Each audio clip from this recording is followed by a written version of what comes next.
Hello and welcome to the podcast Stuttering Demystified. This is episode 4, how to talk to school-age children who stutter and how to help them. When I say school age, I'm going to say anywhere from around age 7 to age 16. After that, I consider them more adults. So in this episode, I'd like to talk to you about school-age children, how to speak with them, and how to help them. My name is Lori Melnitsky. I am your host. I am a stuttering specialist. I'm a speech-language pathologist, and I happen to be a person who stutters also.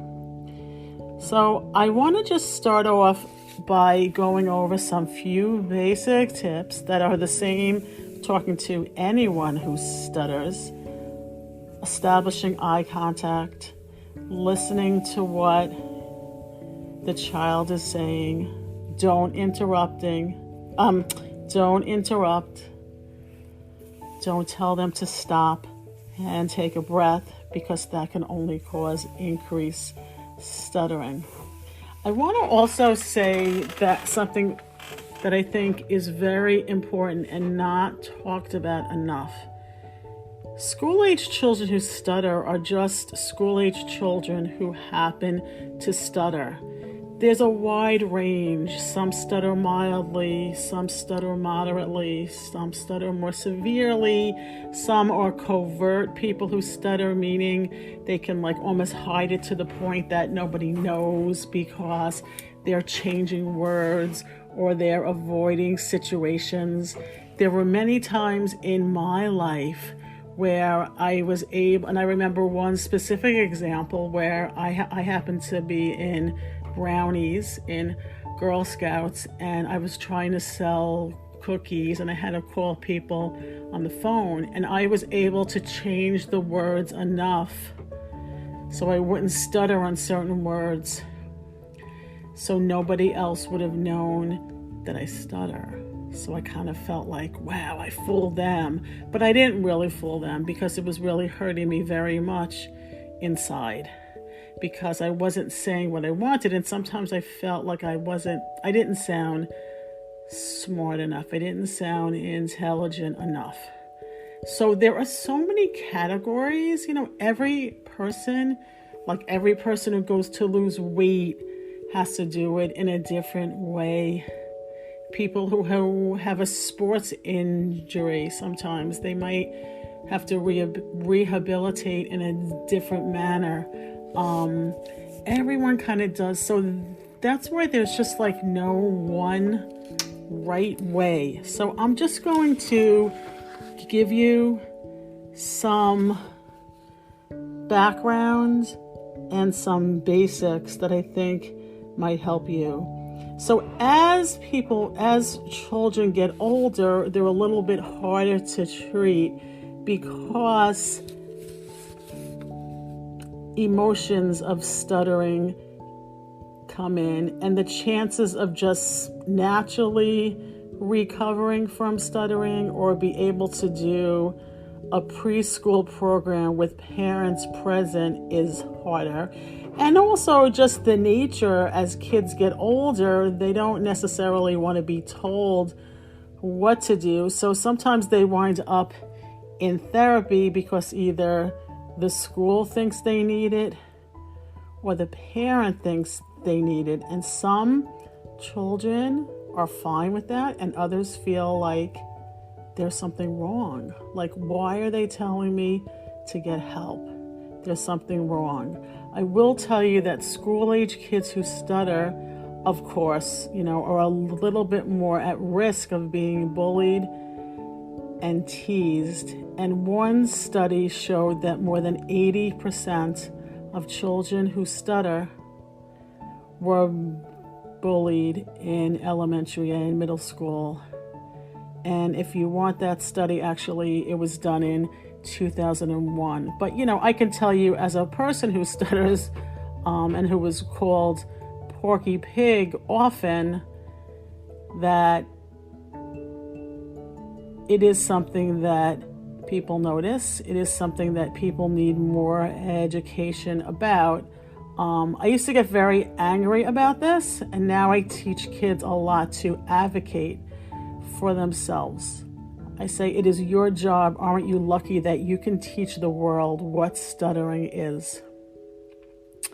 So as kids start, and I guess adults too, start receiving negative reactions, like a weird expression when they can't say a word, a laugh when they can't say their name, an avoidance of eye contact as their eyes start blinking to get words out, the negative emotions and the feeling of shame comes out, which can cause a little bit more anxiety.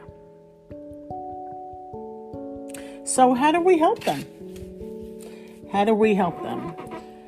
First of all, importantly, which is hard, we don't want anyone to feel like it's their fault that they stutter. Whether it's a child, whether it's a caregiver, whether it's a parent. So we always have to listen to the message. So always make sure you allow a little extra time when you're speaking with your child so they don't feel rushed. If it's a big family, try and get everyone into a habit of turn taking. Wait, I hear what you're saying. I can't hear you right now. Let's spend 5 minutes together later. After we watch TV, I would love to spend 10 minutes with you playing a game and hearing about your day. That would make me so happy, because then you're praising the message. Do all kids need stuttering therapy? So that's a loaded question, and it depends how it's approached. And I feel a lot of this is just not approached the right way.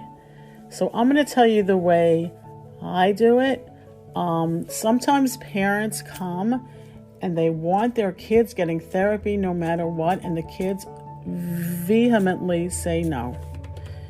In that situation, you just can't help someone who doesn't want to be helped. But that doesn't mean you can't ask your child, will you at least meet with someone about your speech so they can explain to you and us what stuttering is, and we can make an educated decision after that. And then you so try and put the control in their court. Be honest with them. I don't know that much about stuttering. I feel like we really need to learn more. In my case, I always say, I know I stutter and it's frustrating getting stuck. Let's see if we can find some ways to help you. Can everyone who stutters achieve a higher level of fluency? A lot can, but not everybody, and there are several reasons why. Number one, even though stuttering might be annoying, and this happened to me when I was young, when you have to change how you speak, your voice is a perception of who you are. So you might not be comfortable just really slowing down and connecting your words. The younger these kids are, the less negative experiences they have behind them. So that's number one, why sometimes it can be a challenge. And sometimes it takes a long time. There are some people who just motorically can't coordinate the spontaneity of conversational speech and start to use speech tools. So I don't really necessarily like the term speech tools, which I'm actually using now. I like to use, we have to find ways to make your speech more natural, because our goal is natural sounding speech. The more severe your stuttering is, the longer it might take to be in therapy. There's also a lot of coaching that goes along with actually any kind of speech therapy. How do you feel when you sound like that? Can you record yourself? Wow, you're a fabulous speaker. I love how you communicate. You communicate beautifully. It's wonderful. There's nothing wrong with stuttering. There are a lot of famous people who stutter. You're not alone. There's a Houston Astros baseball player who stutters, and I am a huge Yankee fan, so sometimes I don't mention his name, but his name is George Springer, and he's a very good example for the young children to hear, especially a sports figure who stutters. I do believe with a lot of parental help and a lot of, I'm going to say, informal practice at home, a larger degree of fluency can be achieved. That being said, if your child is saying to you, I don't want help, they could be really saying, I don't want help. They could be saying, I'm trying, but it's not working, and that's causing them even more anxiety and frustration. And they just could be not at the right age. And they could be having a hard time spontaneously telling you a story and having to incorporate so many speech tools. So we have to really understand stuttering, and we have to accept them. And I really, really highly recommend that you work with a speech therapist, a speech pathologist who specializes in stuttering therapy. Evidence-based treatment is essential at this age.